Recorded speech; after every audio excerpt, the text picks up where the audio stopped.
Morning, early morning, bleary eyes. It's only the first 5 minutes of the challenge. That is a typical breakfast. I don't have this all at once. I can't eat any of it, so I'm now going to try and track down some food that I can eat. We've actually grown cucumbers here this year, so I'm going to have some cucumber for breakfast.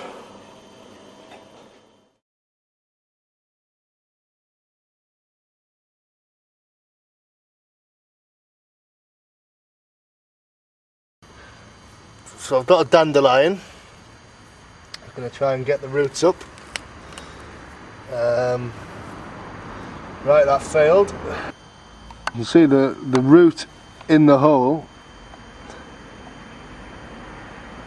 So I've got to try and get that out somehow.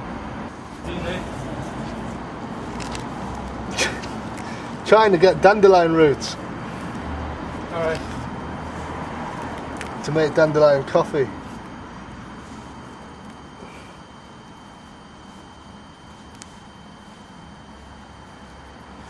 But it's not happening. Here's another one.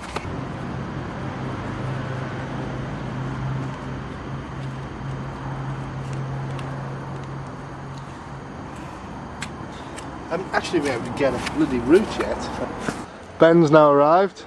Hello. What have you got for us, Ben? Well, I've got some. I wanted to show you what I usually do eat on a morning.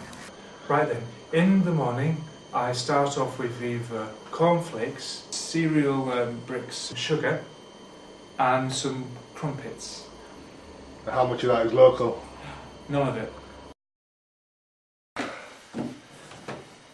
Now then, Ben. Now then. So what have you found this morning? 2 forms of courgettes. What did you get then? Acorn Dairy Organic Milk. So I chose the whole milk, got 2 litres of it. I stopped off at the first farm I saw and it had a sign outside offering farm eggs. So that's it. So we've got courgettes, eggs and milk so far. And I'm bloody starving, so I fancy some form of breakfast. It says to me some kind of omelette. Yes. Right, trying to make an omelette, but I've just realised that we don't have any butter or fat to fry the omelette with.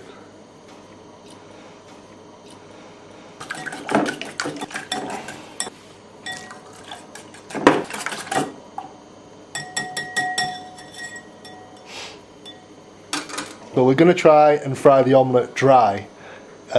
Ben is just researching where we can find some local fat from, but we're too hungry to wait till we get it. So we're gonna cook now. Some chives from the garden, since we can't use any salt or pepper. Right, so I'll just pour it in.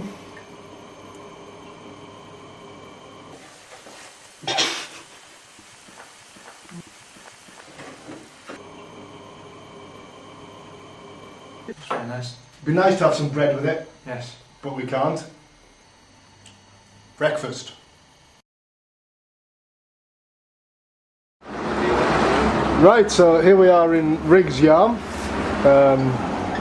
on the high street, and Mr. Rigg himself. Basically, Mr. Rigg, we're after some meat that's within 15 miles of Yarm. Is that? Well, this beef actually comes from Middleton-on-Leven, which is about 3 miles south of Yarm, and it's slaughtered in Stockton itself, which is about 4 miles north of Yarm. I usually try and hang my beef for 3 to 4 weeks. When an animal has been slaughtered, the natural enzymes within the muscles break up the meat, break up the truffle fibres, the process called autolysis, and the longer you can leave that to happen, the more tender the meat becomes. I make everything myself, so I cure my own bacon, I make my own sausages, make my own pies. The sausages, for example, are literally all meat. What goes into them is shoulder of pork, which I mince up, and I use my own seasoning recipe. Curiously enough, the Trading Standards officer came in 2 or 3 years ago and bought some sausages.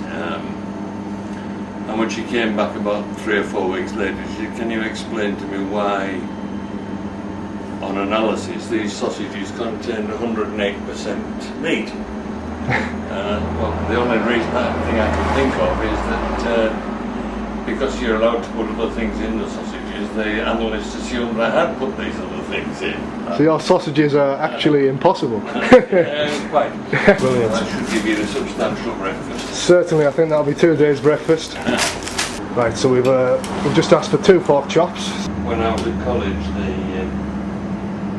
we did an experiment with a side of beef, hanging it for a week, and in that week it lost 5% in weight. The following week it lost 3%, and the following 2 weeks it lost 1% each week, so that's more or less 10% weight loss.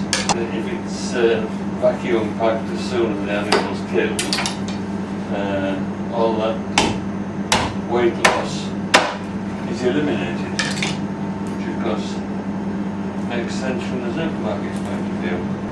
You find when you buy a packet in the supermarket, and there's probably a piece of absorbent material in the bottom of the packet to stop the juice running out. So what would have run out otherwise, you're actually paying for anyway.